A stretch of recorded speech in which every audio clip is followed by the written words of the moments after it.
Hey everybody, and welcome back to my kitchen. On today's episode of Cooking with P, we're going to be making carne con papas. Now that translates to steak and potatoes, but it's not the normal steak and potatoes you're used to.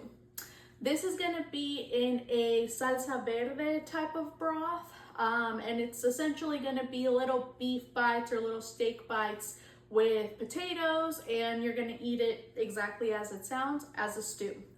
So throw on your apron and let's get cooking. So the type of meat that you're gonna use is completely up to you. We are gonna end up cutting it into little bite-sized cubes. So to make it a little bit easier, I just went ahead and got stew meat, which is already just cut up. You could do regular steak and then just cut it up yourself, but we're gonna do this the easy way today. I'm gonna do 2 potatoes.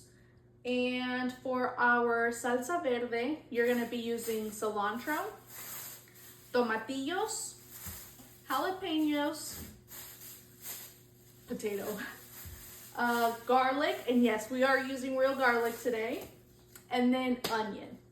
So the first thing I'm going to do is cut up all of my ingredients for the salsa. And right now I'm preheating the oven so I can put the tomatillos, the onion, and the garlic in the oven just to roast for a little bit. This part is completely optional. Another thing you can do, well, a couple of things. You can also put those things that I mentioned in a pan and just saute it on the stove, or really you can just opt out and just put the ingredients in without cooking them. I tend to find that cooking them and softening them up brings for a better flavor. So that's just my suggestion, but we're gonna go ahead and get all of this prepared. Right now, like I said, I have the oven preheating at about 430, and we'll go from there. So the first thing I'm gonna do is just take the tomatillos out. And they are kind of like, I guess you could say maybe green tomatoes. This is what they're gonna look like. They're a little bit sticky, so I'm gonna rinse them off as well. I have 6 right now, but I would say that they're fairly small and then 1 big one. So you could do about, actually I would say use 6 just to be on the safe side. And then I already have half an onion here. I'm just gonna cut it up a little bit smaller so that way it cooks better in the oven.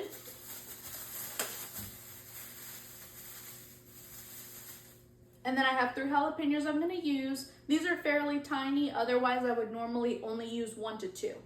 And then for real garlic cloves, I'm just gonna be using 4.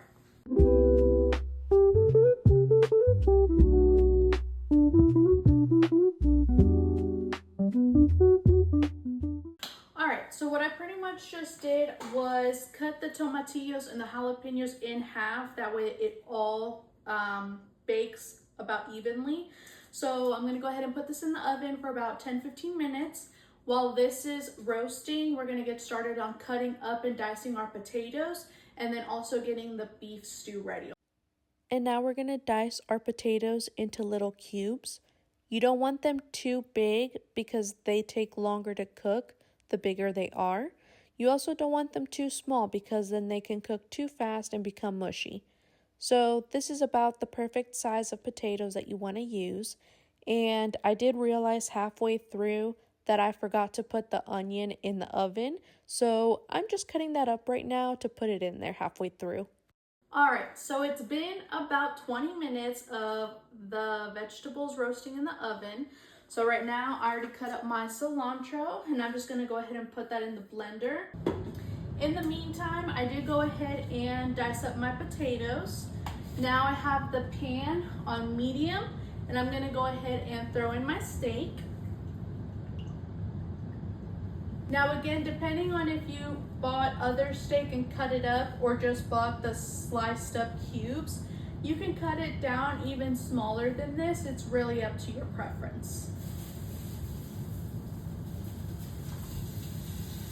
We're gonna cook that for about 10 minutes and then we're gonna throw in the potatoes, cook the potatoes for about another 10 to 15 minutes, and then we'll be ready to put the salsa in.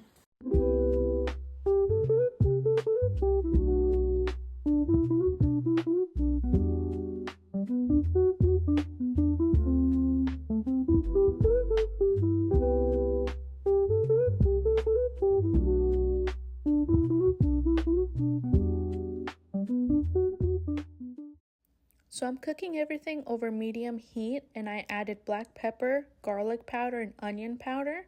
I'm going to go ahead and cover this and let it simmer for about 10 minutes. This is what your vegetables should look like when they come out of the oven.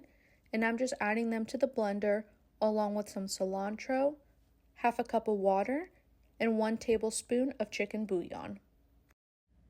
You're going to go ahead and blend this for about 30 seconds to a minute.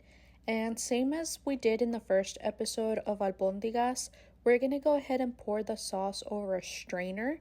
This helps avoid getting all of that clumpiness and graininess into the sauce. So you're going to go ahead and strain this until pretty much all of the liquid is out. And once you're done with that, you're going to go ahead and plate it into a bowl and you're ready to enjoy. Alright guys, so it's finally time to taste. Now this plate is actually something that I grew up eating a lot as well. So it's definitely a comfort food of mine. And it's been a while since I've made it. So let's go ahead and dig in. It's very, very hot. Oh wow. Now one thing I will say is normally, well, sometimes I do tend to overcook the meat a little bit, but I think it came out just perfect today.